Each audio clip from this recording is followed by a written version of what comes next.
Hello student, कैसे हो? मैं हूं आलम सर और आप देख रहे हैं आलम बायोलॉजी ट्यूटोरियल। आज जो हम लोग डिस्कस करेंगे वो करेंगे आपका जेनेटिक कोड। हम क्लास 12 का 6 चैप्टर पढ़ रहे हैं और जिसका नाम है molecular basis of inheritance. Molecular basis of inheritance में हम लोग काफ़ी चीज़ पढ़ चुके हैं। जैसे हम लोग डीएनए के बारे में पढ़ चुके हैं, डीएनए का स्ट्रक्चर के बारे में पढ़ चुके हैं, डीएनए पैकेजिंग के बारे में पढ़ चुके हैं, ठीक है।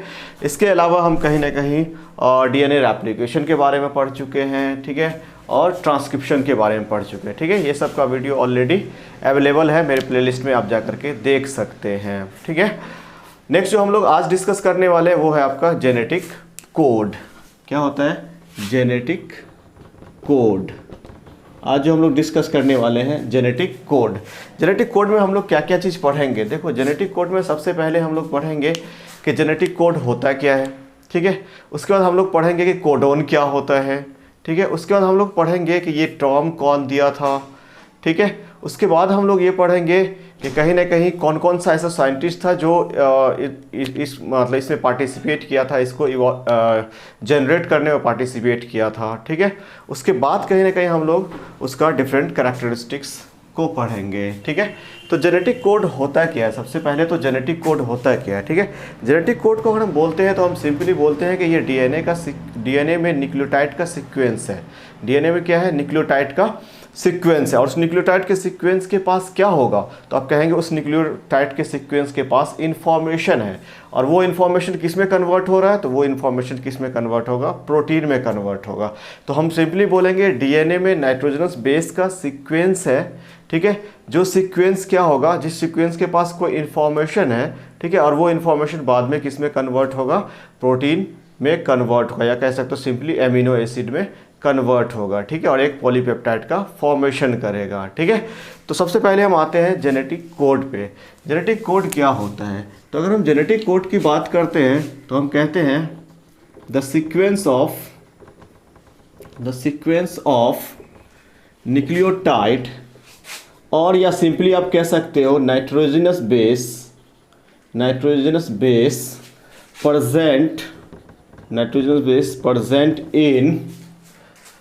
present in DNA which enclosed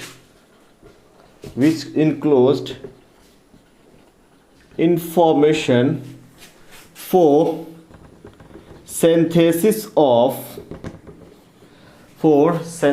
of protein।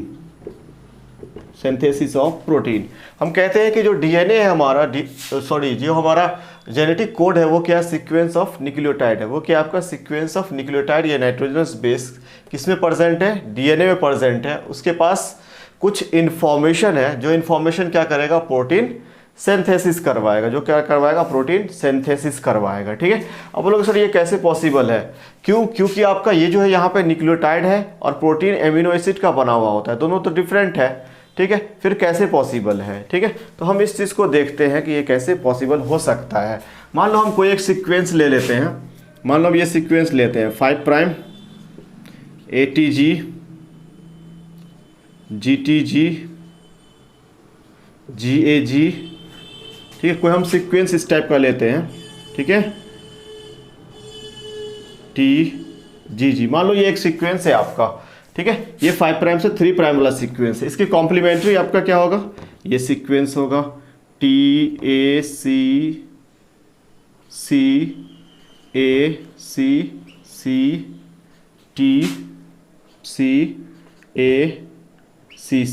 ठीक है। मान लो ये आपका दूसरा सीक्वेंस है, ये एक डीएनए है, ठीक है। इस डीएनए के पास हम बोलते हैं इन्फॉर्मेशन है। हम पहले भी ट्रांसक्रिप्शन में पढ़ चुके हैं कि इन्फॉर्मेशन किसके पास होता है, ठीक है। अगर इसमें हम मान लेते ये वाला स्ट्रैंड जो होता है हमारा टेम्पलेट स्ट्रैंड है, ठीक है। हम ये सब कहीं ना कहीं आपका ट्रांसक्रिप्शन में डिस्कस कर चुके हैं। और ये जो है आपका वो क्या है? कोडिंग स्ट्रैंड है। ये क्या है? आपका कोडिंग स्ट्रैंड है, ठीक है। अब हम कहते हैं इसके पास जो न्यूक्लियोटाइड का सीक्वेंस है, इसके पास जो नाइट्रोजन बेस का सीक्वेंस है, उसी को हम क्या कह रहे हैं? कोडोन कह रहे हैं। देखो यहाँ पे वर्ड है आपका कोडोन, यहाँ पे वर्ड है आपका जेनेटिक कोड। क्या है आपका? Genetic code. तो जेनेटिक कोड है the sequence of nucleotide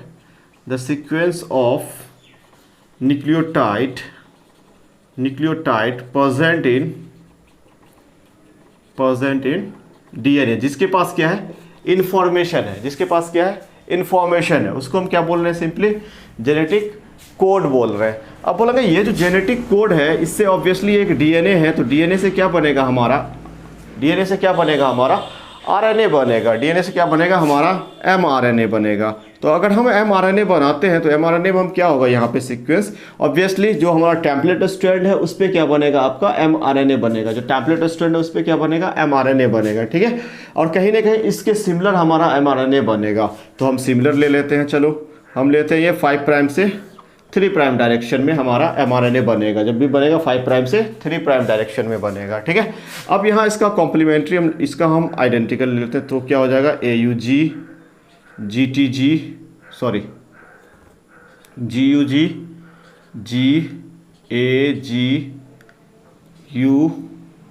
GAGUGG।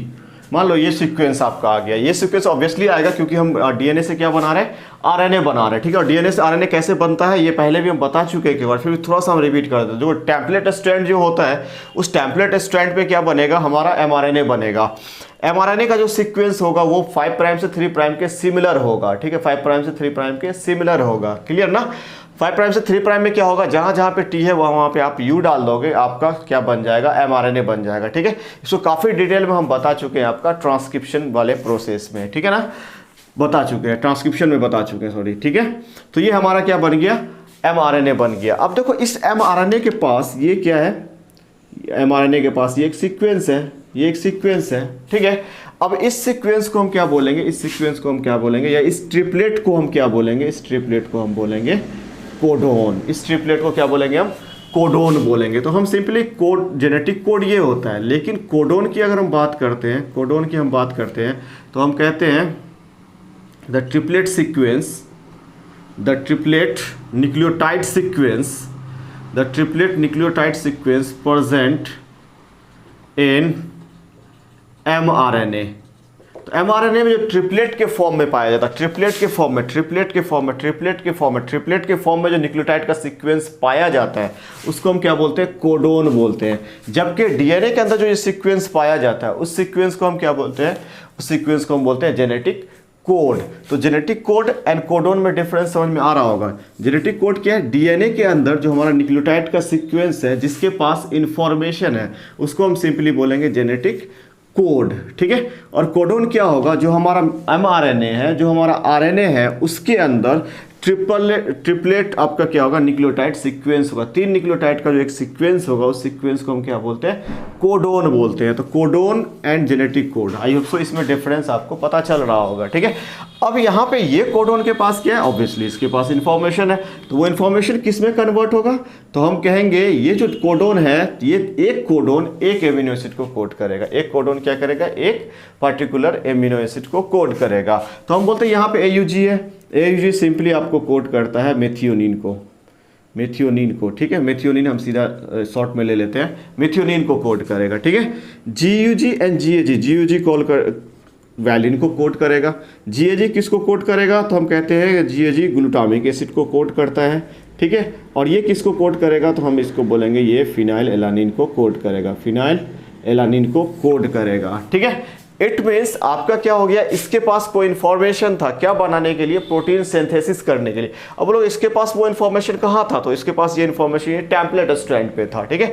और यहाँ से फिर क्या बन गया आपका, एमआरएनए बन गया। तो इंफॉर्मेशन एमआरएनए के पास आ गया, एमआरएनए से क्या बन गया आपका, प्रोटीन बन गया, ठीक है। अब यहाँ पे अगर हम देखते हैं तो कहीं ना कहीं यहाँ पे तो न्यूक्लियोटाइड है, यहाँ पे भी हमारा न्यूक्लियोटाइड है, और न्यूक्लियोटाइड से हमारा क्या बस सिंथेसिस हो रहा है, प्रोटीन का सिंथेसिस हो रहा है। किस चीज से प्रोटीन का सिंथेसिस हो रहा है, न्यूक्लियोटाइड से प्रोटीन का सिंथेसिस हो रहा है, ठीक है। इसलिए थोड़ा टफ पड़ता है, थोड़ा हमको समझना मुश्किल होता है कि यार यहाँ पे न्यूक्लियोटाइड है और यहाँ पे एमिनो एसिड है, तो ये कैसे पॉसिबल है कि न्यूक्लियोटाइड से क्या बनेगा, क्या बनेगा, प्रोटीन बनेगा, या आप कह सकते हो न्यूक्लियोटाइड से क्या बनेगा, एमिनो एसिड बनेगा, ठीक है। इसका मतलब यहाँ पे क्या हो रहा है, यहाँ पे क्या हो रहा है आपका, यहाँ पे सिंपली आपका polymer of nucleotide, polymer of nucleotide converted into, किस में कन्वर्ट हो रहा है, polymer of nucleotide converted into polymer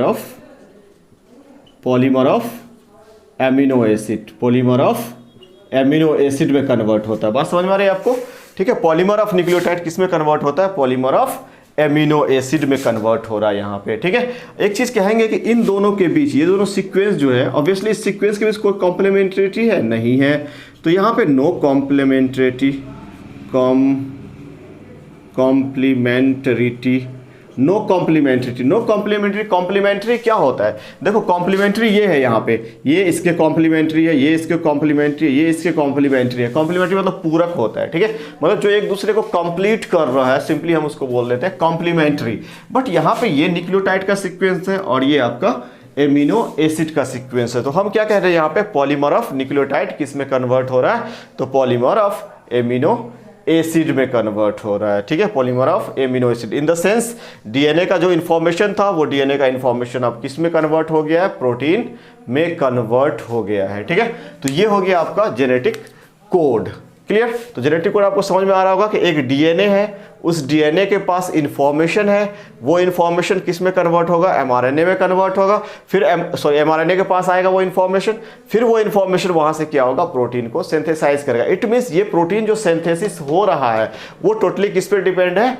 और इस पे डीएनए पे डिपेंड है। डीएनए के पास जो इंफॉर्मेशन है प्रोटीन को सिंथेसिस करने के लिए, जो भी इंफॉर्मेशन है वही प्रोटीन का यहाँ पे सिंथेसिस होगा, ठीक है। तो डीएनए के पास जो इंफॉर्मेशन होता है उसको हम सिंपली जेनेटिक कोड बोलते हैं। दूसरा, जो एमआरएनए के पास ट्रिपलेट न्यूक्लियोटाइड का सीक्वेंस है, ट्रिपलेट न्यूक्लियोटाइड का जो सीक्वेंस है उसको हम क्या बोलते हैं? कोडोन बोलते हैं। उसको हम क्या बोलते हैं? कोडोन बोलते हैं। बात समझ में आ रही है आपको? उसको हम क्या बोलेंगे? कोडोन बोलेंगे। क्लियर ना? यहाँ तक आई होप सो समझ में आ रहा होगा, ठीक है, क्लियर ना? अब ये जो टर्म है आपका जेनेटिक कोड, ये टर्म कौन दिया था? Term genetic code given by George Gamow. देखो टर्म जेनेटिक कोड सिंपली कह सकते हो term genetic code given by George Gamow, ठीक है। तो कहीं ना कहीं जो जेनेटिक कोड टर्म था, वो जेनेटिक कोड टर्म कौन दिया था? तो आप बोलोगे जेनेटिक कोड टर्म जो दिया गया था वो दिया गया था आपका जॉर्ज गैमो के द्वारा, ठीक है। जॉर्ज गैमो क्या बोला? ठीक है, जॉर्ज गैमो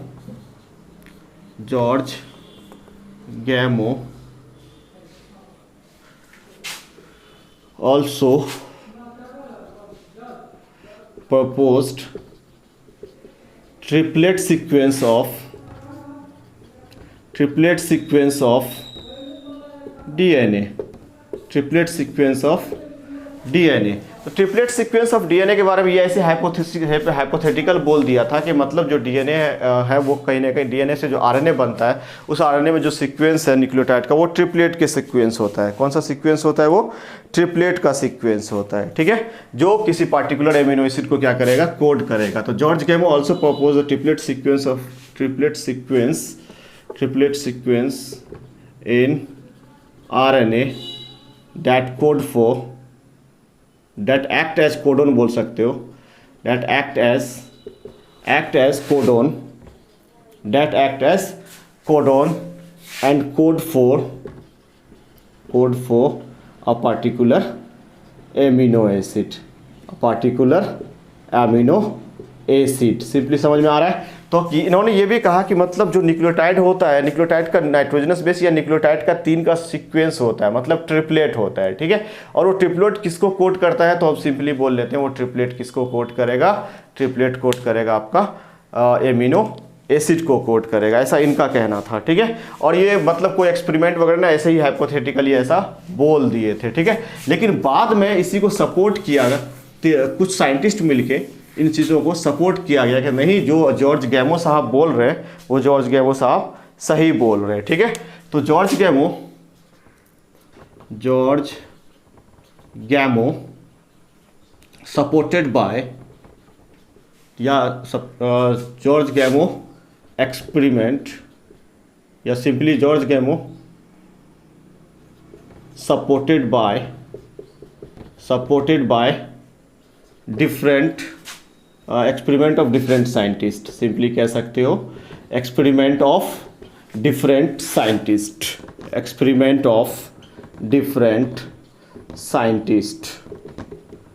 क्लियर। तो कहने का मीनिंग ये था कि जॉर्ज कैमो साहब तो बोल दिए कि मतलब 3 न्यूक्लियोटाइड का एक सीक्वेंस होता है, वो सीक्वेंस क्या करता है, किसी एमिनो एसिड को कोड करता है, ठीक है, सिंपली वो ये चीज़ बोल दी है, ठीक है। लेकिन बोलने के बाद में उस चीज़ को प्रूफ किया गया डिफरेंट साइंटिस्ट के द्वारा कि नहीं, जो ये साहब बोल रहे हैं वो क्या है, सही है, ठीक है। इसको प्रूफ करने के लिए डिफरेंट साइंटिस्ट आए थे, ठीक है। डिफरेंट साइंटिस्ट में सबसे पहला साइंटिस्ट था सैवरो ओकोआ, ठीक है।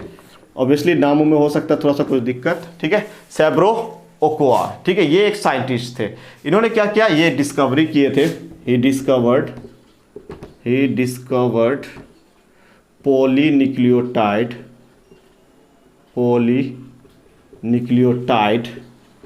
फॉस्फोराइलेज एंजाइम, ठीक है।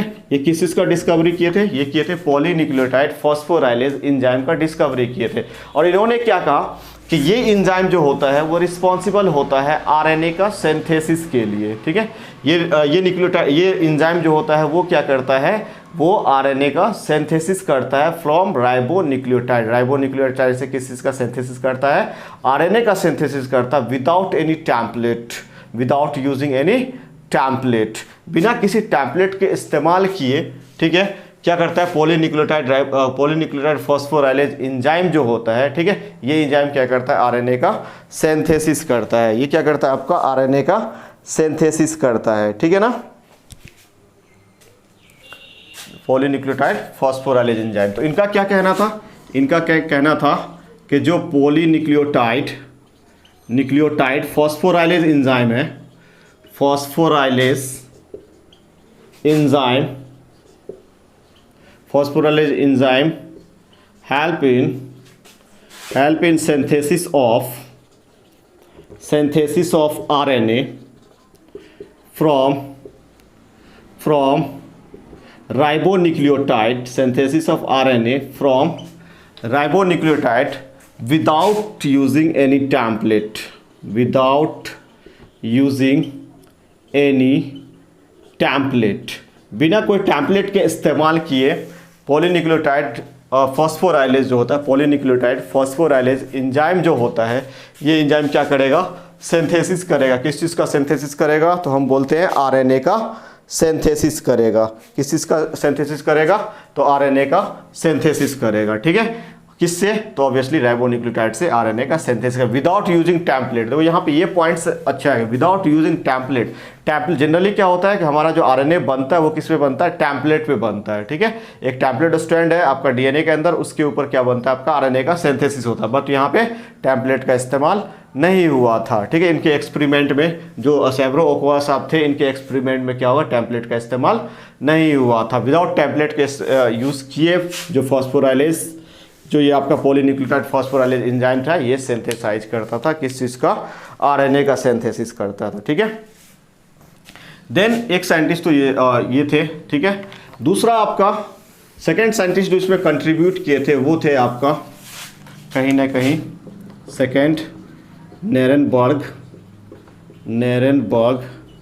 एंड मिठाई, ठीक है, मिठाई, ठीक है, मिठाई कह सकते हो। तो नेरेनबर्ग एंड मिठाई, ये जो एक्सपेरिमेंट किए थे, जो सैवरो साहब एक्सपेरिमेंट किए थे, वो 1955 में किए थे। वो कब किए थे, 1955 में किए थे, ठीक है। और ये जो एक्सपेरिमेंट किया गया था, ये एक्सपेरिमेंट किया गया था 1961 में, ये एक्सपेरिमेंट किया गया था। और ये कौन किया, नेरेनबर्ग एंड मिठाई साहब किए।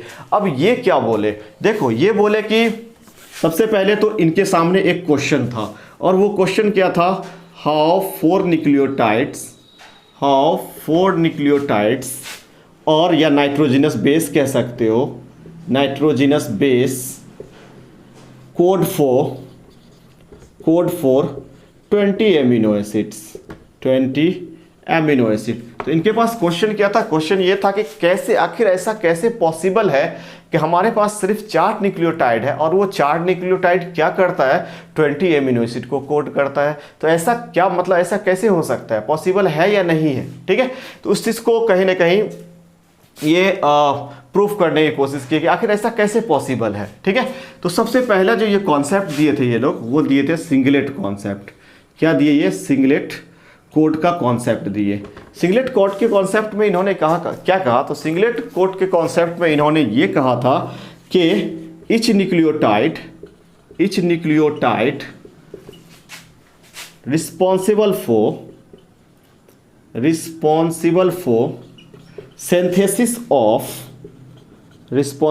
synthesis of an amino acid मतलब इस न्यूक्लियोटाइड क्या करेगा, या इस नाइट्रोजनस बेस क्या करेगा, एक किस चीज के सिंथेसिस के लिए, एमिनो एसिड के लिए सिंथेसिस के लिए रिस्पॉन्सिबल होगा। चलो तो हम बोलते हैं UCAG, ये हमारा 4 न्यूक्लियोटाइड होगा किसके अंदर, RNA के अंदर, क्योंकि RNA से ही प्रोटीन बनेगा, तो ये 4 न्यूक्लियोटाइड किसके अंदर होगा, RNA के अंदर होगा। मान लो ये कोई एक एमिनो एसिड को कोड करता है, A को, ये B एमिनो एसिड को कोड करता है, ये C एमिनो एसिड को कोड करता है, और ये D एमिनो एसिड को कोड करता है, मान लो, ठीक है। तो 4 एमिनो एसिड को तो ये 4 न्यूक्लियोटाइड कोड कर दिया, बाकी टोटल एमिनो एसिड हमारे पास कितना है, 20 एमिनो एसिड है।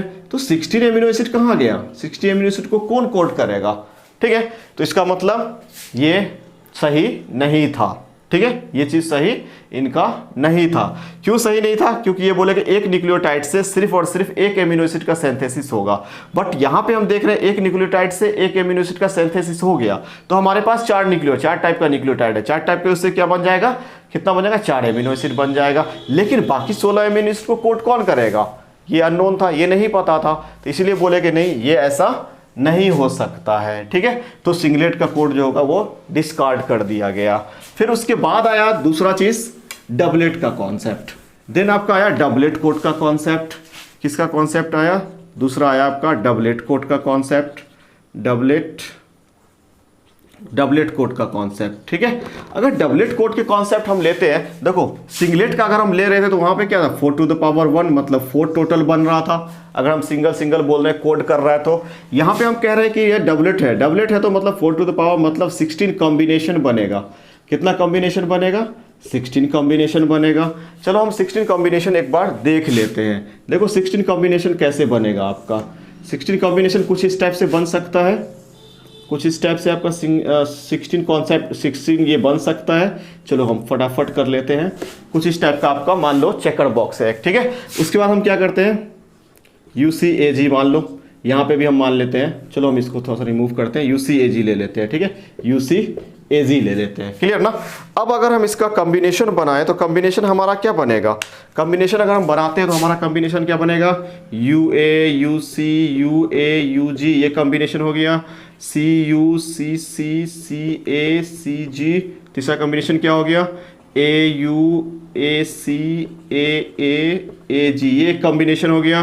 तीसरा GU GC GANGG, ये कॉम्बिनेशन बन गया। टोटल हमारे पास कितना कोडन आ गया, 16 कोडन आ गया। फिर यहाँ पे वही क्वेश्चन कि चलो 16 कोडन तो हमारे पास आ गया है, ठीक है, और 16 कोडन हमारे पास आ गया, और ये 16 कोडन किसको करेगा, 16 एमिनो एसिड को कोड करेगा। 16 कोडन किसको कोड करेगा, 16 एमिनो एसिड को कोड करेगा, ठीक है भाई। वो 16 एमिनो एसिड को कोड कर दिया, लेकिन फिर भी 4 एमिनो एसिड बचता है, उस 4 एमिनो एसिड को कौन कोड करता है इनके पास। तब भी वही क्वेश्चन था कि आखिर हमारे पास यहाँ पे 16 डिफरेंट टाइप का कोडन आ गया जब हम डबलेट कोड बना रहे हैं, ठीक है, लेकिन ये तो 16 एमिनो एसिड को कोड करेगा, और इच कोडन एक एमिनो एसिड को हमेशा कोड करेगा, ठीक है। तो ये तो 16 को ही कोड करेगा, तो बाकी फिर हम 4 को कोड कौन करेगा, 4 एमिनो एसिड को कोड कौन करेगा, ठीक है। तो सेम वही क्वेश्चन फिर इनके सामने आया, तो कहीं ना कहीं इस डबलेट कॉन्सेप्ट को भी क्या कर दिया गया, डिस्कार्ड कर दिया गया कि नहीं, डबलेट भी नहीं हो सकता है, ठीक है। फिर जाकर के कॉन्सेप्ट आया आपका किस चीज का,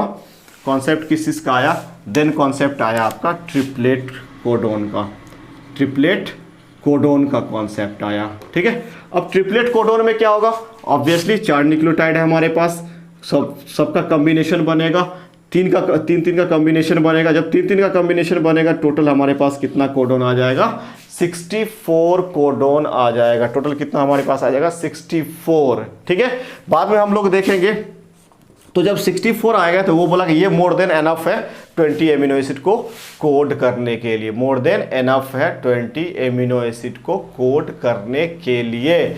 इट मीन्स हमारे पास जो 64 कोडोन आएगा, ये टेबल हम लोग बाद में ड्रॉ करेंगे, अभी तो हम उसका एक्सपेरिमेंट पढ़ रहे हैं, ठीक है, इसलिए टेबल हम ड्रॉ नहीं कर रहे हैं, बाद में हम ड्रॉ करेंगे, ठीक है।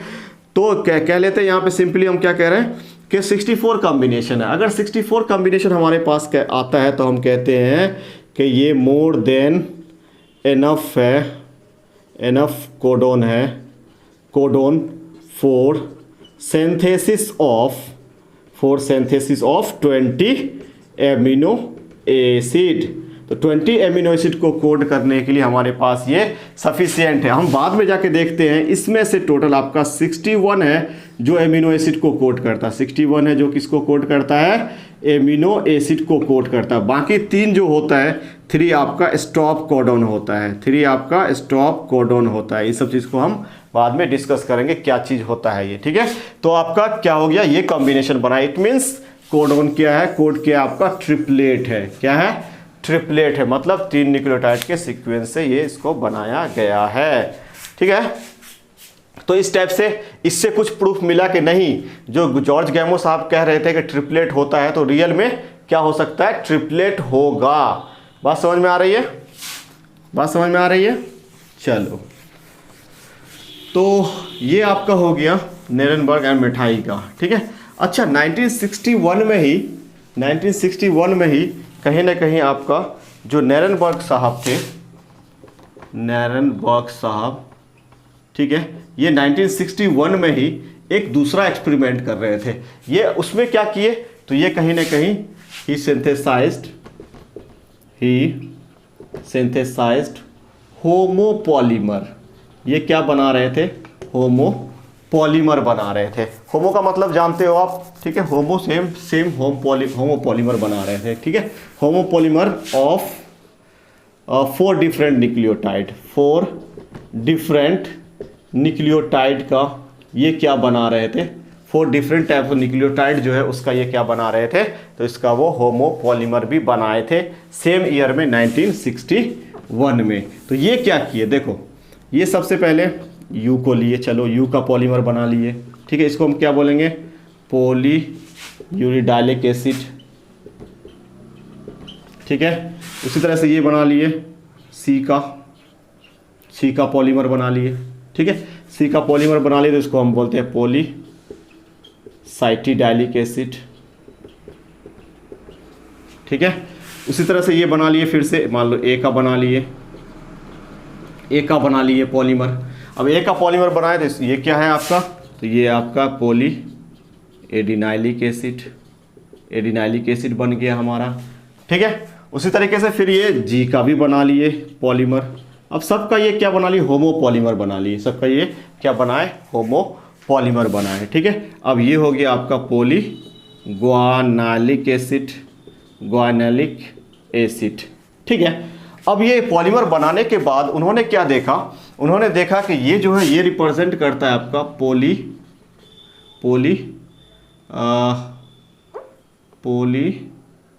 फिनाइल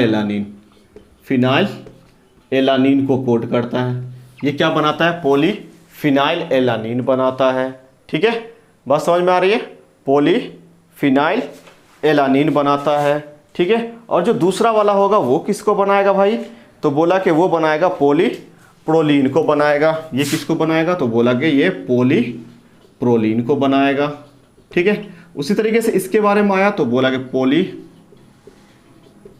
को बनाएगा, ठीक है। इसके बारे में ये कुछ नहीं बोले थे, इसके बारे में नेरेनबर्ग साहब उस टाइम कुछ नहीं बोले थे, ठीक है। बोले कि ये किसी को कोड नहीं करता है। लेकिन बाद में जब पता चला तो बाद में पता चला कि ये ट्रिपलेट कोडोन होता है जी, और ये कोड करता है आपका ग्लाइसिन को कोड करता है। किसको कोड करता है, ये ग्लाइसिन को कोड करता है, ठीक है। तो इससे भी कुछ क्लू मिला, कहीं ना कहीं कि ऐसा हो सकता है कि ये इस फॉर्म में है, और इस फॉर्म में जब ये है तो ये किस चीज़ का फॉर्मेशन कर रहा है, पॉलीफिनाइल एलानीन का फॉर्मेशन कर रहा है। जब वो इस पॉलीमर के फॉर्म में है तो वो किस चीज़ का फॉर्मेशन कर रहा है, पॉलीप्रोलीन का फॉर्मेशन कर रहा है। जब वो इस कंडीशन में है, पॉली एडेनाइलिक एसिड के कंडीशन में है, तो क्या पॉलीलाइसिन का फॉर्मेशन कर रहा है। जब वो इसके फॉर्म में है तो इस फॉर्म में तो इस टाइम पे नहीं दिया गया था, बाद में पता चला कि उसके लिए भी कोडोन है जो किसको कोड करता है, ग्लाइसिन को कोड करता है, ठीक है। बाद में ये पता चला था, मतलब ये चीज़ इनके द्वारा नहीं दिया गया था, पॉली एडिनाइलिक एसिड के बारे में कोई डिस्क्रिप्शन इनके द्वारा नहीं दिया गया था। बात समझ में आ रही है, बात समझ में आ रहा होगा, ठीक है। तो हम कहते हैं सिंपली क्या बोलते हैं, तो हम ये बोलते हैं कि इस टाइप से इन्होंने किसका फॉर्मेशन कर दिया, किसका फॉर्मेशन किए थे, ये होमोपॉलीमर का सिंथेसिस किए थे। तो इससे भी कुछ क्लू मिला कि मे भी हो सकता है कि हमारा जेनेटिक कोड ट्रिपलेट के फॉर्म में होगा, या ऐसा कुछ कहीं ना कहीं यहाँ से भी हमें कुछ इन्फॉर्मेशन मिला था। ठीक है, दूसरा, चलो ये साइंटिस्ट का तो ये कंट्रीब्यूशन था। एक और साइंटिस्ट थे जिनका कंट्रीब्यूशन था इसमें, अब वो थे आपका डॉक्टर हरगोविंद खुराना।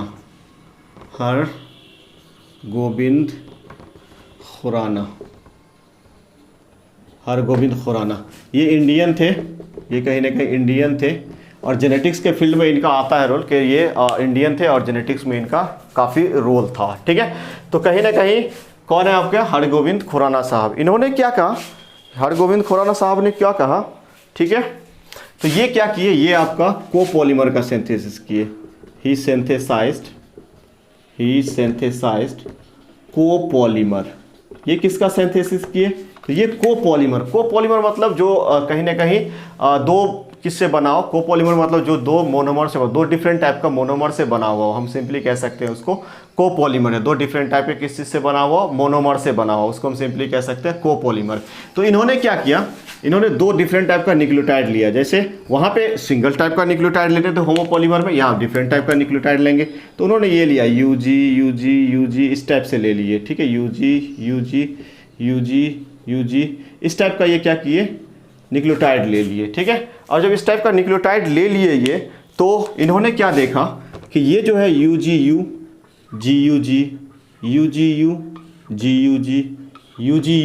वो बोले कि ये जो है ये सिस्टीन को कोड करता है। ये किसको कोड करता है, ये सिस्टीन को कोड करता है। और जीयूजी किसको कोड करता है, वैलिन को कोड करता है। फिर ये किसको कोड करता है, सिस्टीन को कोड करता है, सिस्टीन को कोड करेगा। फिर ये किसको कोड करेगा, तो आप बोलोगे वैलिन को कोड करेगा। फिर ये किसको कोड करेगा, तो ये सिस्टीन को कोड करेगा। तो वो ये बोले कि ये ट्रिपलेट के फॉर्म में है, वो किसी पार्टिकुलर एमिनो एसिड को कोड करता है, और पार्टिकुलर एमिनो एसिड कहीं ना कहीं हम कह सकते हैं अल्टरनेटिव फॉर्म में कंटिन्यूसली वो एमिनो एसिड रिपीट करता है। कंटिन्यूसली क्या करता है, वो एमिनो एसिड रिपीट करता है। लेकिन इनका ये कहना था कि ये किस फॉर्म में होता है, ट्रिपलेट के फॉर्म में होता है, जो एक पार्टिकुलर एमिनो एसिड को कोड करता है। और एमिनो एसिड जो होगा वो आपका रिपीटेड वे में होगा। ठीक है, अल्टरनेट रिपीटेड वे में होगा। ठीक है, कहने का मतलब अगर 16 है तो दूसरा वाला वैलिन होगा, फिर 16 आएगा, फिर वैलिन आएगा, फिर 16 आएगा, फिर वैलिन आएगा। तो ऐसा कुछ ये बोले थे कि ये ट्रिपलेट के फॉर्म में होता है, और ये क्या करता है, ये एक पार्टिकुलर एमिनो एसिड को कोड करता है। कि क्या करता है, ये एक पार्टिकुलर एमिनो एसिड को कोड करता है, और ये ट्रिपलेट के फॉर्म में होता है। और जो एमिनो एसिड है वो क्या होगा, अल्टरनेट वे में होगा। एमिनो एसिड क्या होगा, अल्टरनेट वे में होगा। एक एमिनो एसिड अगर आ गया तो दूसरा डिफरेंट एमिनो एसिड होगा, फिर पहला वाला एमिनो एसिड रिपीट होगा, फिर दूसरा वाला एमिनो एसिड रिपीट होगा। इस टाइप से कहने का मतलब, जैसे यहाँ पे सिस्टीन वैलिन, इस टाइप से क्या होगा, रिपीट होगा। लेकिन इनके एक्सपेरिमेंट से ये चीज़ जरूर पता चल गया कि ये जो कोडोन है वो क्या है, ट्रिपलेट के फॉर्म में पाया जाता है। बात समझ में आ गया। तो ये डिफरेंट एक्सपेरिमेंट था, जिस एक्सपेरिमेंट के बिहाफ पे ये कहा गया, क्या कहा गया, तो डिफरेंट एक्सपेरिमेंट के बिहाफ पे ये कहा गया कि नहीं, जो जॉर्ज गैमो साहब बोले थे कि जो न्यूक्लियोटाइड का ट्रिपलेट सीक्वेंस होता है और जिससे एमिनो एसिड बनता है, वो सही बोले थे। ठीक है ना। बाद में जॉर्ज गैमो साहब के द्वारा ये सब फॉर्मुलेट किया गया, आपका टेबल वगैरह, जेनेटिक कोड का टेबल वगैरह। तो हम अब क्या देखते हैं, तो हम थोड़ा सा देख लेते हैं कहीं ना कहीं किस चीज़ को। हम ट्रिपलेट कोडोन प्रूफ हो गया।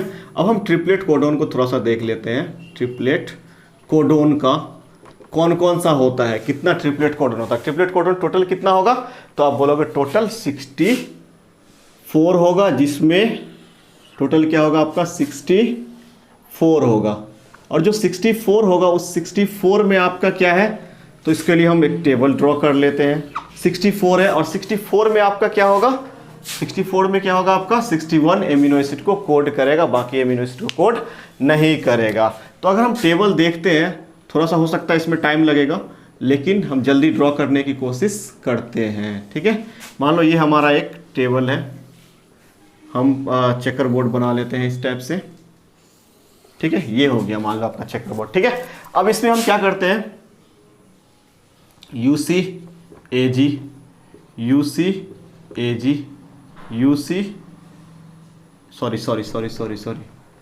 सॉरी, ये है आपका UC AG, इसको हम बोलेंगे फर्स्ट पोजीशन। इसको क्या बोलेंगे हम? फर्स्ट पोजीशन बोलेंगे, फर्स्ट पोजीशन बोलेंगे, ठीक है।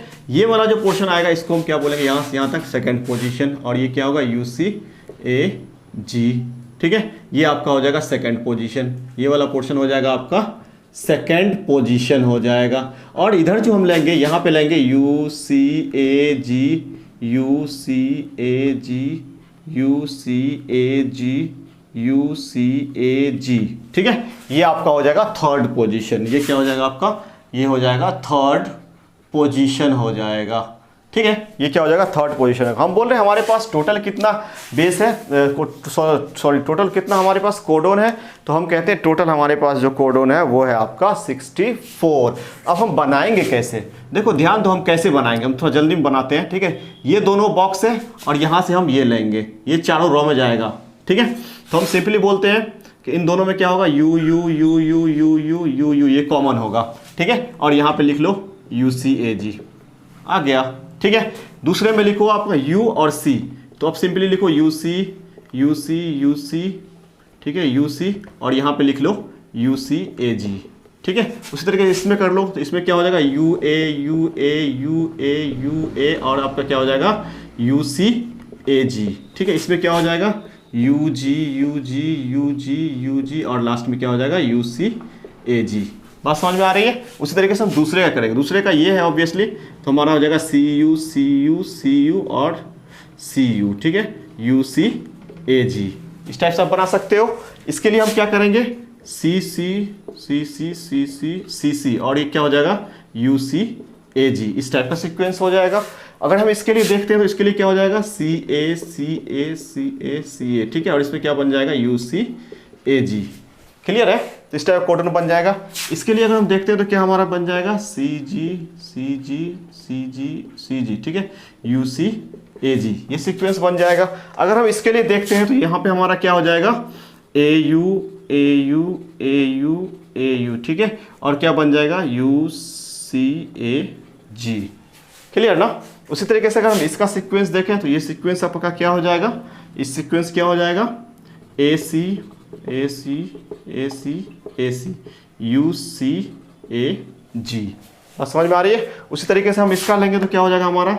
AA AA AA AA, ठीक है, UC AG। इस तरह से फॉर्मेशन हो जाएगा। अगर इसके लिए हम लेते हैं तो क्या हो जाएगा हमारा? AG AG AG AG, ठीक है, और क्या हो जाएगा? UC AG। क्लियर है? उसी तरीके से इसका सीक्वेंस लगे तो हमारा क्या हो जाएगा? GU GU GU GU UC AG। बात समझ में आ रहा है? उसके लिए इसी तरीके से हम इसका लेंगे तो क्या बन जाएगा हमारा?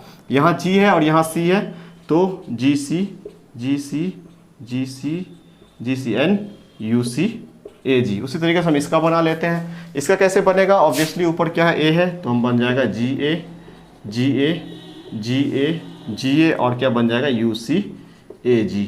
इसका क्या बन जाएगा लास्ट आपका? GG GG ले लेते हैं हम, GG GG UC AG, ठीक है। ये आपका टेबल बन के तैयार हो गया, ठीक है। ये टेबल बन के क्या हो गया? आपका तैयार हो गया। तो इस टाइप से आपका टोटल कोडोन कितना हो जाएगा? 64 कोडोन हो जाएगा, ठीक है। ये टोटल कोडोन कितना हो जाएगा? 64 कोडोन हो जाएगा, ठीक है। तो ये कोडोन तो चलो आप लोग ड्रॉ कर लोगे, कोडोन ड्रॉ करना आसान है, कोडोन हम ड्रॉ कर लेंगे, ठीक है। लेकिन कभी कभी क्या पूछ देता है, कोई भी कोडोन बीच से उठा देगा और उस कोडोन का पूछ देगा कि ये कोडोन किस एमिनो एसिड को कोड करता है। आई थिंक लास्ट टाइम भी पूछा गया है, 2019 में कहीं ना कहीं ये क्वेश्चन पूछा गया है, ठीक है, कि कोई कोडोन उठा लिया है बीच से और पूछा गया है सिंपली कि वो कोडोन किस एमिनो एसिड को कोड करता है, ठीक है। तो वो चीज़ के लिए आपको वैसे खुद से ट्रिक बनानी चाहिए, ठीक है, लेकिन मैंने भी कुछ ट्रिक डिज़ाइन करा है, ठीक है। आप उस चीज़ को एक बार देखो, अगर लगता है कि वो ट्रिक हमें याद करनी चाहिए तो बेटर है, क्योंकि हम ट्रिक के लिए कभी भी कहीं ना कहीं खुद तो ट्रिक, जो मेरा ट्रिक होता है वो ट्रिक हम देने की कोशिश करते हैं, ठीक है। लेकिन मेरे पास बहुत सारे ट्रिक्स हैं, बहुत सारे चीज़ का जो हम देने का कोशिश करते हैं, ठीक है। लेकिन कहीं ना कहीं हम ऑलवेज ये कहते हैं कि बच्चे खुद से कहीं ना कहीं ट्रिक का फॉर्मेशन करें, क्योंकि अगर वो खुद से कोई ट्रिक बनाते हैं तो कहीं ना कहीं उनको वो चीज़ ज़्यादा याद रहेगा। अब हम जो ट्रिक देंगे उसको याद करना पड़ेगा, ठीक है, लेकिन वो खुद से ट्रिक बनाए तो शायद उसे याद रहेगा, ठीक है। लेकिन फिर भी हम कोशिश करते हैं देखो हम क्या कहते हैं, अगर हम फर्स्ट रो को लेते हैं, ये फर्स्ट को हम ले लें, फर्स्ट कॉलम को ले लेते हैं। चलो फर्स्ट कॉलम के लिए अगर हम ट्रिक देखते हैं, ठीक है, तो फर्स्ट कॉलम के लिए हम सिंपली बोल लेते हैं फेलू फेलू फेलू ल्यूसीन एंड आइसोल्यूसिन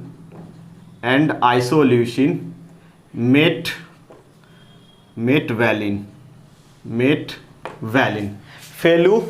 फेलू, ठीक है, ल्यूसीन आइसोल्यूसिन, फेलू ल्यूसीन आइसोल्यूसिन, फेलू ल्यूसीन एंड आइसोल्यूसिन। मान लो ये फेलू एक कोई है, ल्यूसीन भी कोई दोस्त है, ये भी कोई दोस्त है, ये भी चलो कोई दोस्त, चार फ्रेंड है, ठीक है, चार फ्रेंड आपस में मिला, फेलू ल्यूसीन एंड आइसोल्यूसिन किससे मिला, वैलिन से मिला, ठीक है। तो इट मीन्स यहाँ पे क्या हो जाएगा आपका फेलू मतलब फिनाइलएलानीन, फेलू, ठीक है, कहने का मतलब ल्यूसीन, ठीक है। और ये बोल रहा है कि आइसोल्यूसिन, क्या बोल रहा है, आइसोल्यूसिन, सॉरी, ठीक है, बोल रहा है फेलू, ठीक है, फेलू ल्यूसीन, ये पूरा का पूरा क्या हो जाएगा ल्यूसीन, ठीक है। अब बोल रहा है यहाँ पे fellow leucine isoleucine, it means यहाँ पे क्या हो जाएगा आइसोल्यूसिन,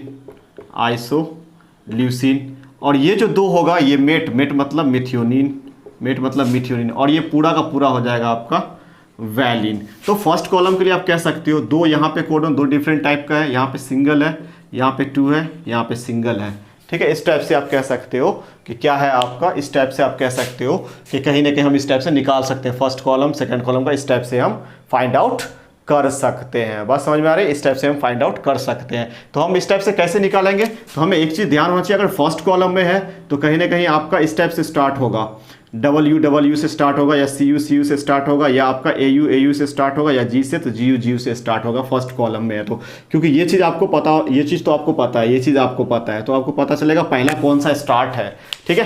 तो आप इससे ये अंदाज़ा लगा सकते हो वो किस कॉलम में जा रहा है, और किस कॉलम में जा रहा है, तो हर कॉलम का आपके पास एक ट्रिक होना चाहिए। अच्छा ये कॉलम में जा रहा है तो ये कॉलम में क्या होगा, ठीक है, आपको समझ में आ रहा है। तो हम कहते हैं कि आप फर्स्ट कॉलम के लिए इस टाइप से याद कर सकते हो, ये ट्रिक है, ये मेरा पर्सनल ट्रिक है, आप लोग खुद अगर नया ट्रिक चाहो तो डिज़ाइन कर सकते हो, ठीक है। तो फेलू leucine and isoleucine met valine से मिला, ठीक है, ये सब दोस्त है, और किससे मिला, वो जाकर के फाइनली वैलिन से मिला जाकर के, ठीक है। तो एक तो ये हो गया आपका, ठीक है, ये फर्स्ट कॉलम के लिए हो गया, क्लियर ना। अब हम अगर सेकंड कॉलम में आए, कॉलम सेकंड का आए, कॉलम सेकंड, ठीक है, अगर हम कॉलम सेकंड की बात करें, ठीक है, सेकंड कॉलम ये वाला, ठीक है। तो सेकंड कॉलम के लिए जो मेरा ट्रिक होता है वो ट्रिक है सरहद तो सुन रहे हो आजकल चल रहा है चीन और इंडिया के बीच कुछ, ठीक है। तो सरहद मतलब कहीं ना कहीं को बॉर्डर जो बोलते हैं, सरहद पर अलर्ट, सरहद पर थोड़ा अलर्ट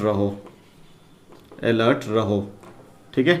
हम थोड़ा सा हिंदी भी लिख लेते हैं, हिंदी राइटिंग मेरा बहुत ही घटिया है, ठीक है। तो सरहद पर थोड़ा अलर्ट रहो, सरहद, ठीक है। तो SER सरहद पर प्रो से लिया गया है, पर थोड़ा THR से लिया गया है, ठीक है। अलर्ट ALA से लिया गया है, किससे लिया गया है, ALA से लिया गया है, ठीक है। तो क्या हो गया यहाँ पे आ जाएगा ये पूरा का पूरा सेरिन, ये पूरा का पूरा क्या आ जाएगा प्रोलिन, ठीक है। और ये क्या आ जाएगा नेक्स्ट आपका सेरिन, प्रोलिन, क्लियर ना। और यहाँ पे आ जाएगा थ्रियोनिन, और यहाँ पे आ जाएगा आपका एलानिन, क्लियर। तो ये सेकंड का बन जाएगा, सेकंड का तो आसान है, सेकंड का क्या है, सरहद पर थोड़ा, ठीक है, क्या है, अलर्ट रहो, सरहद पर थोड़ा अलर्ट रहो, ये मेरा ट्रिक है। बाकी आप लोग आप चाहो तो बना सकते हो दूसरा, ठीक है, सरहद पर थोड़ा अलर्ट रहो। तो इसका मतलब क्या हो गया, ये पूरा का पूरा सेरिन, पूरा पूरा प्रोलिन, पूरा पूरा थ्रियोनिन एंड पूरा आपका एलानिन। तो सेकंड कॉलम में अगर आता है आपका तो आप इजीली निकाल सकते हो। अगर सेकंड कॉलम में आपका जो गिवन आपका कोडोन है और उससे एमिनो एसिड जो चेक करने के लिए आपको दे रहा है, ठीक है, तो अगर सेकंड कॉलम में वो लाई कर रहा है तो आप इजीली निकाल सकते हो। तो सेकंड कॉलम में होगा क्या, ऑब्वियसली तो सेकंड कॉलम के लिए हमारा UC से स्टार्ट होगा, या CC से स्टार्ट होगा, या AC से स्टार्ट होगा, या GC से स्टार्ट होगा, ठीक है। तो ये चीज़ आपको ध्यान में रखना पड़ेगा, ठीक है। नेक्स्ट आपका जो ट्रिक था, तो ये दो ट्रिक हो गया दो कॉलम का। अब थर्ड कॉलम के लिए अगर हम देखते हैं, थर्ड कॉलम के लिए, कॉलम थर्ड के लिए अगर हम ट्रिक देखते हैं, कॉलम 3 के लिए हम ट्रिक देखते हैं, तो कॉलम 3 के लिए आपका ट्रिक है, ठीक है, टेलर, TA कुछ भी लिख सकते हैं, टेलर, चलो टेलर ही ले लेते हैं, मार्क टेलर, कुछ भी, Taylor stop his gym age, Taylor stop his gym age lemon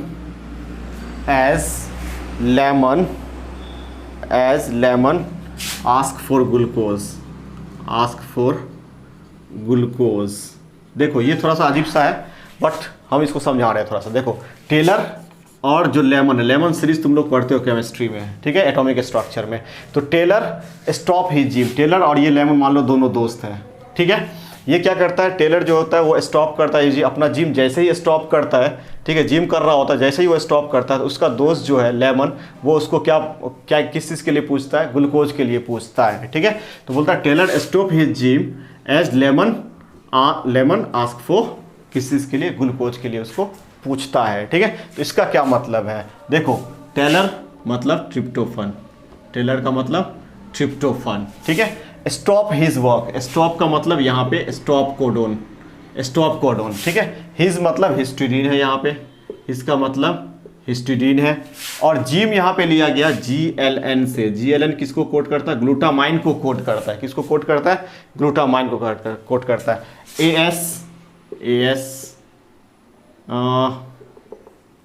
ASN asparagine होगा, क्या होगा, ASN एस्प्राजीन को कोड करेगा। लेमन ऑब्वियसली लाइसिन को कोड करेगा, ठीक है। आस्क फॉर ग्लूकोज, फॉर यहाँ पे जस्ट आपका सेंटेंस को कंप्लीट करने के लिए, ठीक है। आस्क, ये आस्क हो जाएगा, ASP एस्पार्टिक एसिड लेंगे हम, ठीक है। Ask for glucose for glutamic acid लेंगे, क्या लेंगे हम, ग्लूटामिक एसिड लेंगे। हो सकता है ये थोड़ा सा आपको मतलब टाइम ले रहा होगा कि सर क्या कर रहे हैं सर, लेकिन कहीं ना कहीं ये आपके लिए बेनिफिशियल होगा, ठीक है। और ऑब्वियसली हमें अगर मैनुअली करना है तो हम ऐसे ही कर सकते हैं, ठीक है। तो हम इसको इस तरह से आपको याद करवा सकते हैं, ठीक है। तो पहले कॉलम के लिए हमने ट्रिक बताया, सेकेंड कॉलम के लिए हमने ट्रिक बताया, एंड थर्ड कॉलम के लिए हमने ट्रिक बताया। थर्ड कॉलम के लिए ट्रिक क्या आपका, tailor stop his gym and lemon ask for glucose. तो इसको इस तरीके से समझो कि टेलर और लेमन एक दोस्त है। टेलर जैसे ही जिम खत्म करता है, लेमन उसको क्या ऑफर करता है, ग्लूकोज ऑफर करता है। ग्लूकोज उससे पूछता है क्या ग्लूकोज लोगे, तो ठीक है। तो ये चीज़ आपका कॉलम 3 का ट्रिक हो गया। अब हमारा बचता है कहीं ना कहीं आपका कॉलम 4। क्या बचता है आपका बचता है कॉलम 4 बचता है, ठीक है। अब कॉलम 4 की अगर हम बात करें तो कॉलम 4 का ट्रिक क्या है, तो हम बोलते हैं साइक्लोन जानते होगे, cyclone stop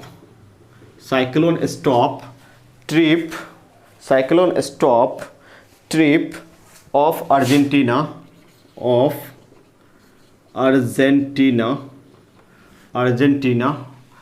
cyclone stop trip of Argentina serious argue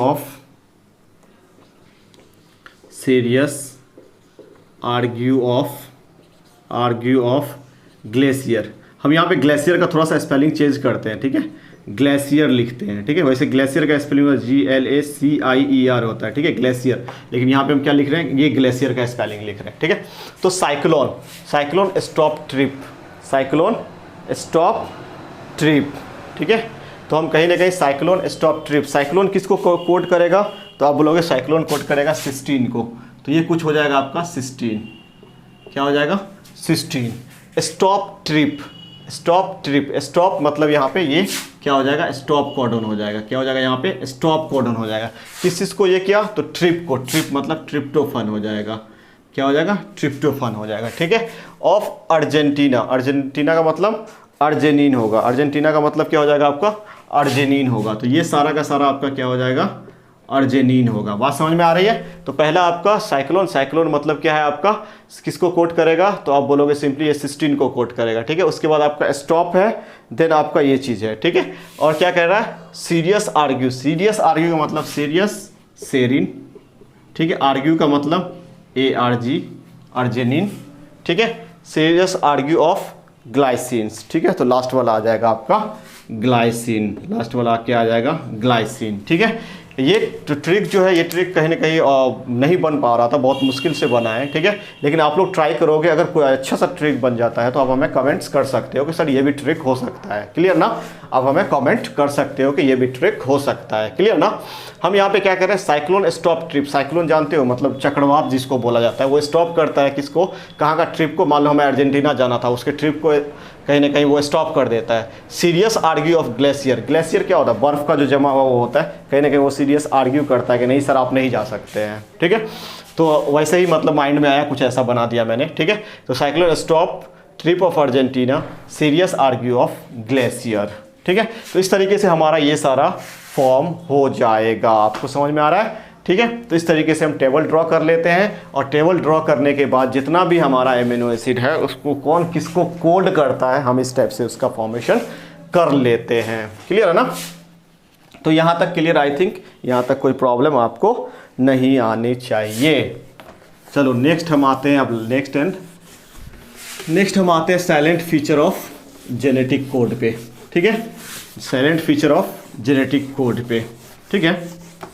तो जो भी हम पढ़ा रहे हैं कहीं ना कहीं इससे क्वेश्चन सारा का सारा इसमें क्वेश्चन पूछा गया क्वेश्चन है, कहीं ना कहीं इसको हम कह सकते हो। तो हम आप पढ़ते हैं silent feature of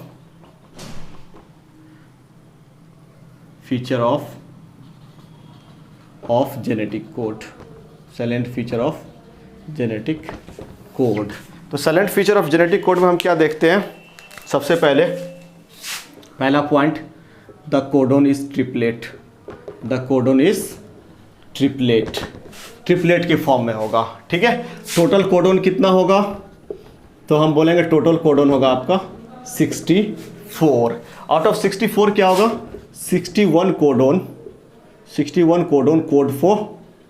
code for किसको कोड करेगा, code for amino acid. 61 codon code for amino acid. तो आप बोलोगे सर 61 तो अगर कोड करता है एमिनो एसिड को, रेस्ट 3 कहाँ जाता है, तो हम बोलते हैं रेस्ट 3 जो होता है आपका, रेस्ट 3 जो कोडोन है, रेस्ट 3 कोडोन जो है वो क्या है आपका स्टॉप कोडोन है, ठीक है। स्टॉप कोडोन को हम टर्मिनेटिंग कोडोन भी बोला जाता है, स्टॉप कोडोन को हम टर्मिनेटिंग कोडोन भी बोला जाता है, टर्मिनेटिंग कोडोन, ठीक है। क्यों बोला जाता है, क्योंकि ये प्रोटीन सिंथेसिस को क्या करता है, टर्मिनेट करता है। ये क्या करता है, प्रोटीन सिंथेसिस को टर्मिनेट कर देता है, इसलिए हम इसको क्या बोलते हैं, टर्मिनेटिंग कोडोन भी बोलते हैं। आप बोलोगे सर ये होता कौन कौन है, तो बोलोगे स्टॉप कोडोन जो होता है, टर्मिनेटिंग कोडोन जो होता है वो आपका UAA, UAG, UGA, ये 3 कोडोन ऐसा है जो कौन सा कोडोन है, जो आपका स्टॉप कोडोन। ये 3 कोडोन क्या है आपका स्टॉप कोडोन होता है, ठीक है।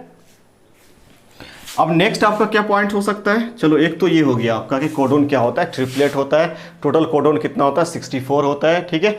61 codon code for amino acid को कोड करता है। रेस्ट 3 जो होता है वो आपका स्टॉप कोडोन होता है। और स्टॉप कोडोन आपको याद रखना है कि स्टॉप कोडोन कौन कौन सा होता है, UAA, UAG एंड UGA, ये 3 आपका स्टॉप कोडोन होता है। बात समझ में आ रही है आपको, ठीक है। तो नेक्स्ट है आपका सेकंड में one codon code for a single amino acid,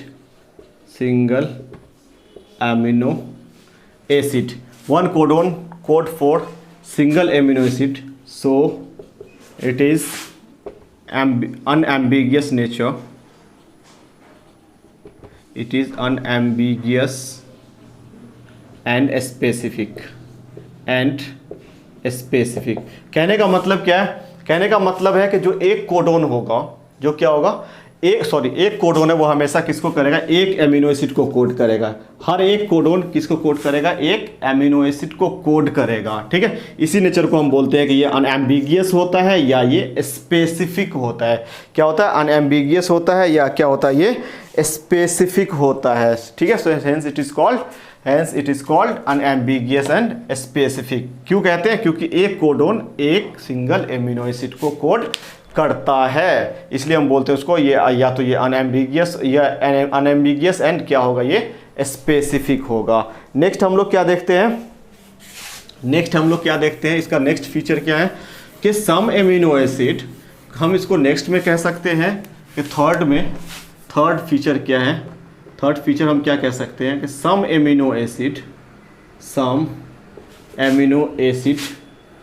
coded by more then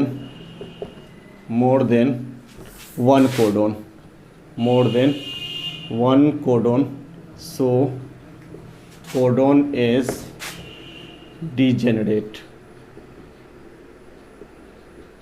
हम बोलते हैं कोडोन डीजेनरेट होता है। कोडोन डीजेनरेट का क्या मतलब है? अगर हम कहते हैं कोडोन जो होता है वो आपका डीजेनरेट है, तो डीजेनरेट का क्या मतलब है? डीजेनरेट का मतलब यही है कि सम एमिनो एसिड, कुछ एमिनो एसिड मोर देन वन कोडोन से कोड किया जाता है। कुछ एमिनो एसिड ऐसा होता है जो मोर देन वन कोडोन से कोड किया जाता है। 6 कोडोन तक होता है, 6 कोडोन तक एमिनो एसिड कोड किया जाता है। ठीक है, 6 एमिनो एसिड तक क्या किया जाता है? कोड किया जाता है। क्लियर ना? तो हम कहते हैं कुछ एमिनो एसिड जो होता है वो कोड किया जाता है मोर देन वन कोडोन से, तो हम कहते हैं कोडोन क्या होता है? डीजेनरेट टाइप होता है। ठीक है, कोडोन क्या होगा? डीजेनरेट होगा। ठीक है, नेक्स्ट आपका क्या है? The codon. नेक्स्ट आपका पॉइंट कह सकते हो कि the codon present on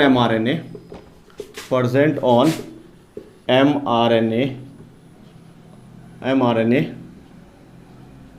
read in continuous manner, read in continuous fashion।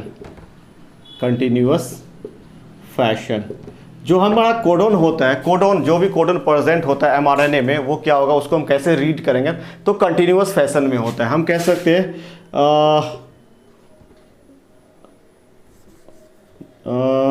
हम सिंपली कह सकते हैं no use of any punctuation. Simply हम क्या कह सकते हैं? नो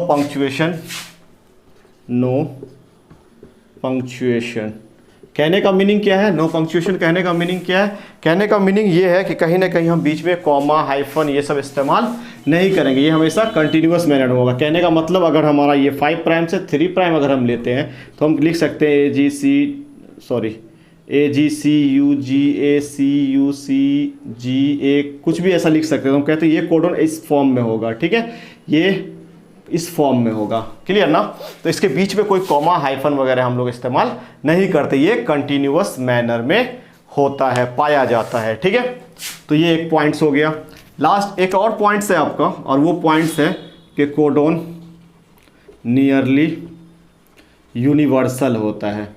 अब यहाँ पे एक क्वेश्चन एराइज होता है कि ये नियरली यूनिवर्सल, ये एनसीईआरटी का लाइन है कि नियरली यूनिवर्सल होता है। तो नियरली यूनिवर्सल का क्या मतलब है? नियरली यूनिवर्सल का क्या मतलब है यहाँ पे?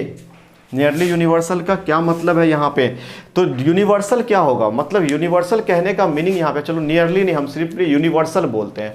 तो यूनिवर्सल बोलने का मतलब क्या होता है? यूनिवर्सल अगर हम बोल रहे हैं तो हम कह रहे हैं कि एक एमिनो एसिड्स, ठीक है, एक कोडोन एक एमिनो एसिड को कोड करेगा, एक कोडोन एक एमिनो एसिड को कोड करेगा। ठीक है, और हमारे पास टोटल 61 ऐसा कोडोन है जो क्या करेगा? 20 एमिनो एसिड को कोड करता है। ठीक है, अब हम क्या कह रहे हैं आपसे कि जैसे स्टॉप कोडोन है, तो स्टॉप कोडोन कहते हैं हम किसी भी एमिनो एसिड को वो कोड नहीं करता है, लेकिन किसी ऑर्गेनिज्म में ये जो स्टॉप कोडोन है वो भी कहीं ना कहीं किसी एमिनो एसिड को कोड करता है। अगर ऐसा कुछ करता है स्टॉप कोडोन, तो हम बोल सकते हैं कि जो हम बोल रहे हैं कि कहीं ना कहीं एक कोडोन एक एमिनो एसिड को कोड करेगा। ठीक है, तो यहाँ पे वो चीज़ वैलिड नहीं हो पा रहा है। क्यों? क्योंकि स्टॉप कोडोन है, स्टॉप कोडोन किसी एमिनो एसिड को कोड नहीं करता है जनरली। ठीक है, लेकिन कुछ ऑर्गेनिज्म में स्टॉप कोडोन क्या करता है कि, और क्या करता है कुछ ऑर्गेनिज्म में ये मतलब किसी पार्टिकुलर एमिनो एसिड को कोड कर सकता है। ठीक है, जैसे आपका UGA है एक, सॉरी रहने दो। ठीक है, तो ये आपका हो जाएगा कोडोन। जैसे आपका UGA है एक, ठीक है, UGA क्या है? ऑब्वियसली स्टॉप कोडोन है, ये स्टॉप कोडोन है। लेकिन कभी कभी ये स्टॉप कोडोन कोड करता है किसको? ट्रिप्टोफन को। किसको कोड करता है? ये ट्रिप्टोफन को कोड करता है। अब बोलो ट्रिप्टोफन को किस में कोड करता है?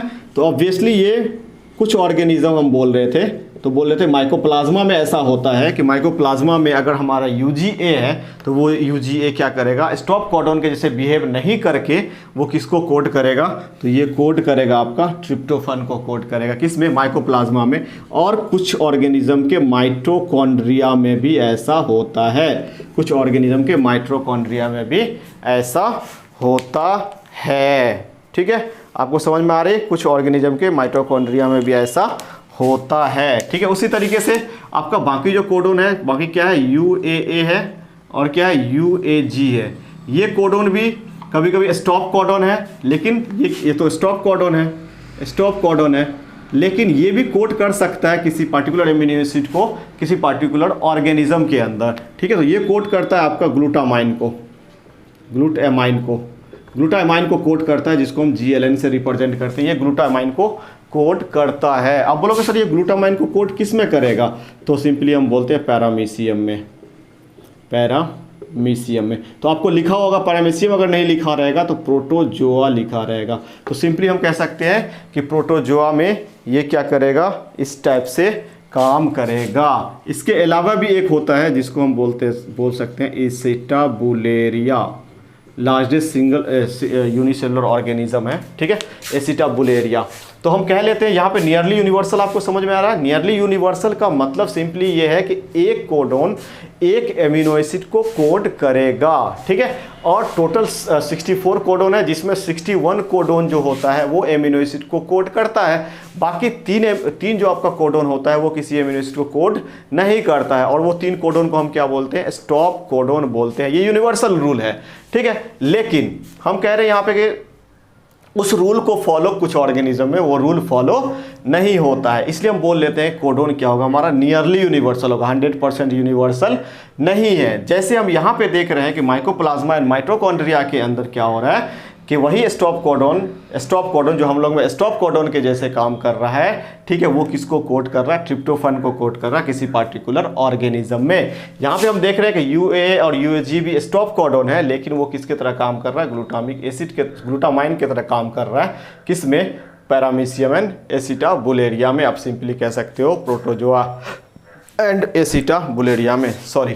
ठीक है, तो ये आपका हम कह सकते हैं कि ये नियरली यूनिवर्सल होता है। तो ये सारा साइलेंट फीचर है आपका, किसका साइलेंट फीचर है, तो जेनेटिक कोडोन का ये कहीं ना कहीं जेनेटिक कोड का क्या है, साइलेंट फीचर है। ठीक है, एक और लास्ट फीचर है कि वो है आपका AUG का डुअल नेचर होता है, डुअल फंक्शन होता है। Simply it act as initiation codon होता है। ठीक है, या इसको हम ये भी कह सकते हैं इट कोड फॉर मेथियोनिन, ये मेथियोनिन को कोड भी करता है। तो हम सिंपली कह लेते हैं कि ये डुअल फंक्शन का होता है। क्या करता है ये, इनिशिएशन कोडोन अगर स्टार्ट में है तो ये इनिशिएशन कोडोन के जैसे काम करेगा, और अगर ये मिड में आ रहा है तो ये क्या करेगा, किसको कोड करेगा, ऑब्वियसली मेथियोनिन को कोड करेगा। ठीक है, तो आप सिंपली हम कह सकते हैं कि AUG मेथियोनिन को कोड करेगा और AUG इनिशिएशन कोडोन के जैसे भी काम करेगा। तो आप इसको याद रखोगे कि ये आपका इनिशिएशन कोडोन है, प्रोटीन सिंथेसिस को इनिशिएट करता है, रिएक्शंस को स्टार्ट करता है। क्लियर ना। तो जेनेटिक कोड आपका यहाँ तक जेनेटिक कोड था। इसमें एक और क्वेश्चन कभी कभी आपका पूछ देता है। ठीक है, उस कॉन्सेप्ट को भी हम क्लियर कर देते हैं यहीं पे। ठीक है, और वो कॉन्सेप्ट्स क्या है आपका, उसके बारे में भी थोड़ा थोड़ा कभी कभी पूछ देता है। ठीक है, और वो है क्या, तो वो है आपका वोबल हाइपोथेसिस, वोबल्स हाइपोथेसिस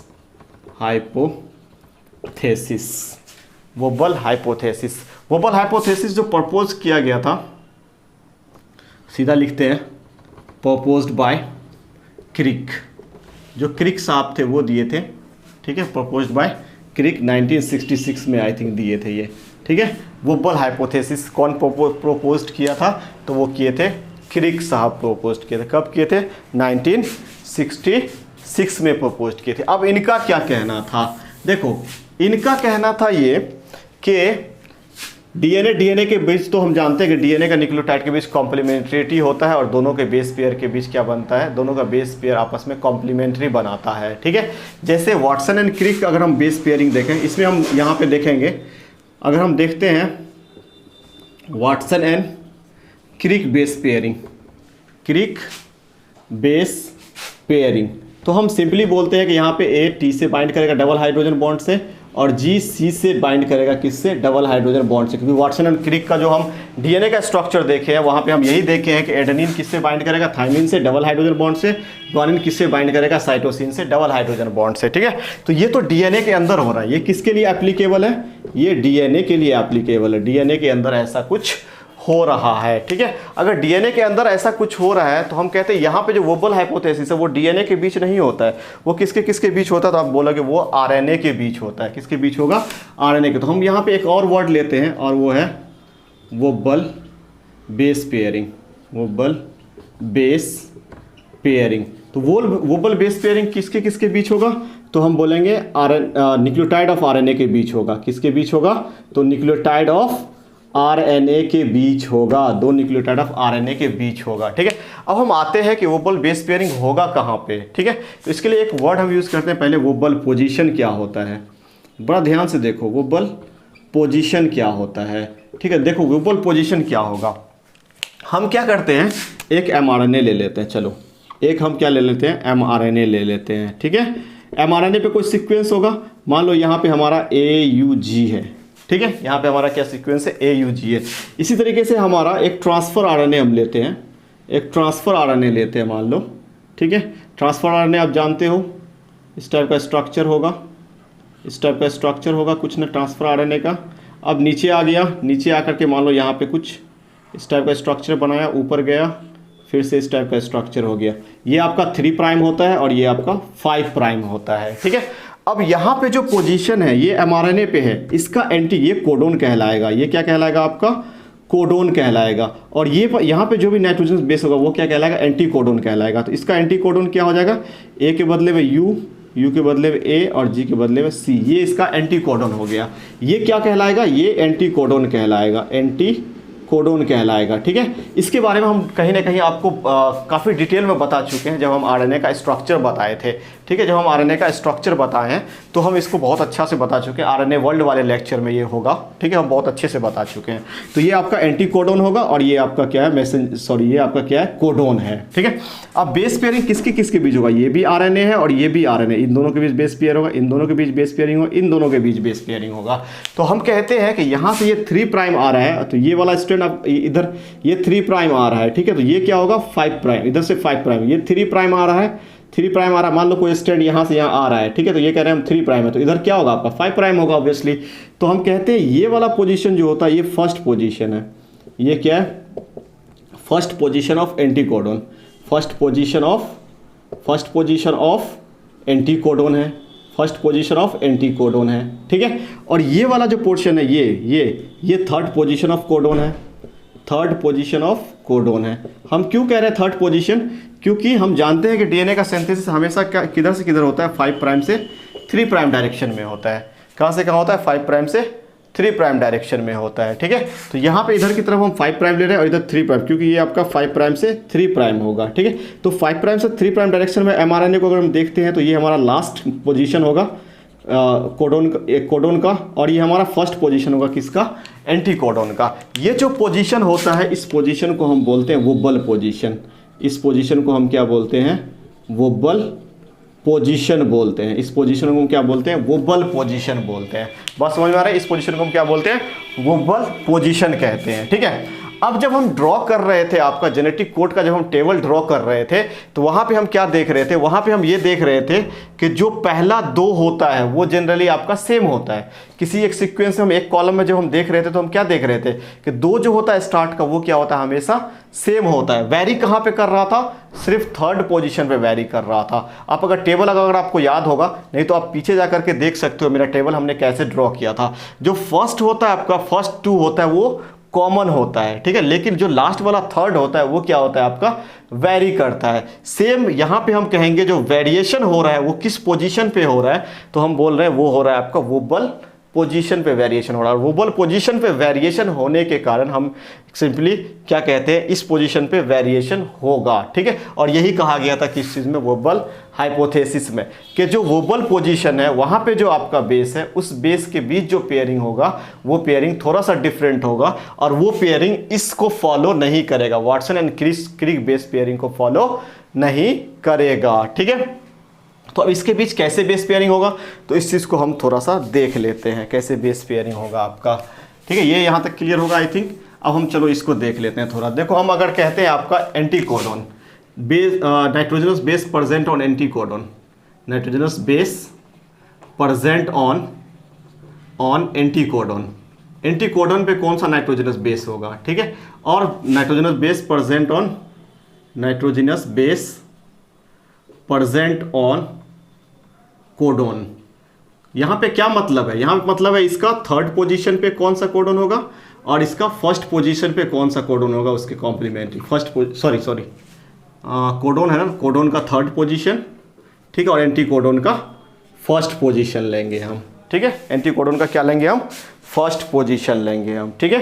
तो अगर हम कहते हैं कि यहाँ पे आपका ए है, ए का क्या मतलब, यहाँ पे अगर ए है इस पोजीशन पे, एंटीकोडोन वाले पोजीशन पे, अगर इस पोजीशन पे हमारा ए है तो यहाँ पे आपका क्या हो जाएगा, यू हो जाएगा, यहाँ पे क्या हो जाएगा, यू हो जाएगा, ठीक है। ये तो कहीं ना कहीं वाटसन एंड क्रिक का जो आपका ये था क्या बोलते हैं, वाटसन एंड क्रिक का जो बेस पेयरिंग उसको फॉलो कर रहा है एक तरीके से कि ए यू किससे बाइंड करेगा, यू से बाइंड करेगा, ठीक है। ए किससे बाइंड करेगा, यू से बाइंड करेगा, ठीक है। अगर आपका यहाँ पे जी है तो जी किससे बाइंड करेगा, तो हम कहते हैं जी सी और यू से बाइंड करेगा, सी एंड यू से बाइंड करेगा। तो सी से बाइंड करना इसका ये तो आपका वाटसन एंड क्रिक बताता है, लेकिन जी यू से बाइंड करेगा ये वाटसन एंड क्रिक नहीं बताता। इट मीन्स ये किस कॉन्सेप्ट से आ रहा है, तो ये आ रहा है आपका वोबल बेस पेयरिंग के कॉन्सेप्ट से, ठीक है। उसी तरीके से अगर आपका सी है तो सी किससे बाइंड करेगा, सी जी से बाइंड करेगा, सी किससे बाइंड करेगा, जी से बाइंड करेगा। हम किस पोजीशन की बात कर रहे हैं, फर्स्ट एंड थर्ड पोजीशन की बात कर रहे हैं, ठीक है। उसी तरीके से आपके पास अगर यू है तो ए और जी से बाइंड करेगा, यू है तो वो किससे बाइंड करेगा, ए और जी से बाइंड करेगा, ठीक है। एक और बेस होता है जो आपके बुक इसमें नहीं है, सिलेबस में वैसे नहीं है, इनोसिन होता है, ठीक है, जो किससे बाइंड करता है, ए यू, ये तीनों से बाइंड करता है, ए यू जी तीनों से बाइंड करता है, ठीक है, ए यू और सी से बाइंड करता है, ये तीनों से बाइंड करता है, ठीक है। तो अगर हम कहते हैं, अब आप यहाँ पे ध्यान दो कि हम ये क्यों बोल रहे हैं, अगर मान लो हमारा फर्स्ट पोजीशन, अगर हम मान लो हमारा फर्स्ट पोजीशन पे, ये जो फर्स्ट पोजीशन है, इस फर्स्ट पोजीशन पे आपका अगर एडेनिन है, ठीक है, तो यहाँ पे नीचे क्या होगा, कोडोन पे क्या होगा, यू होगा, बात ठीक है। अगर यहाँ पे जी है तो यहाँ पे यू एंड सी दोनों पॉसिबल है। इट मीन्स अगर हम ले रहे हैं कि यहाँ पे हमारा कोडोन पे जी है, थोड़ी देर करके जी है, ठीक है, तो जी में हम कोई भी को ले लेते हैं, मान लो हमारा ए यू जी है, ठीक है, सॉरी हम एंटी कोडोन लेंगे ना, यहाँ पे एंटी कोडोन लेंगे, ठीक है। तो हम मान लेते हैं यहाँ पे यू ए जी है, चलो यू ए जी हम मान लेते हैं, ठीक है। अगर यू ए जी आपका एंटी कोडोन पे है तो एंटी कोडोन का जो फर्स्ट पोजीशन होगा, ये फर्स्ट पोजीशन, ठीक है, उसके कॉम्प्लीमेंट्री यहाँ बनेगा। तो अगर हमारा यहाँ पे जी है तो यहाँ पे कितने टाइप का कोडोन बन जाएगा, तो यहाँ पे बन जाएगा यू नहीं, ए यू और क्या कोडोन बन जाएगा, क्या कोडोन बन जाएगा, ए यू बन सकता है या ए यू सी बन सकता है।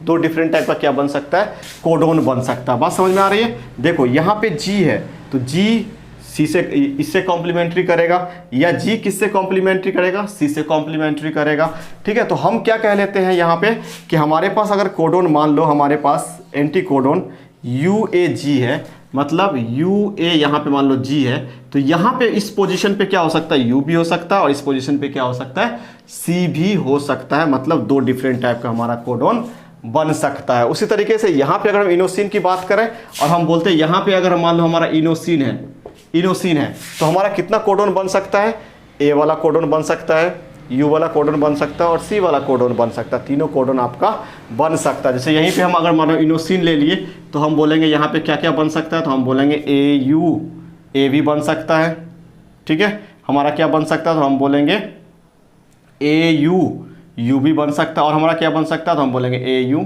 सी भी बन सकता है। ठीक है, तो आपको ये ध्यान रखना है, कभी कभी पूछ देता है किसी आपको क्वेश्चन जब कर रहे होगे तो वहाँ पे आपको इस टाइप का क्वेश्चन आएगा, क्योंकि ये पुराने एनसीईआरटी में था। पुराने एनसीईआरटी इन द सेंस कि 2008 वाला एनसीईआरटी की बात कर रहे हैं, कहीं ना कहीं उसमें था वोबल हाइपोथेसिस के बारे में थोड़ा सा।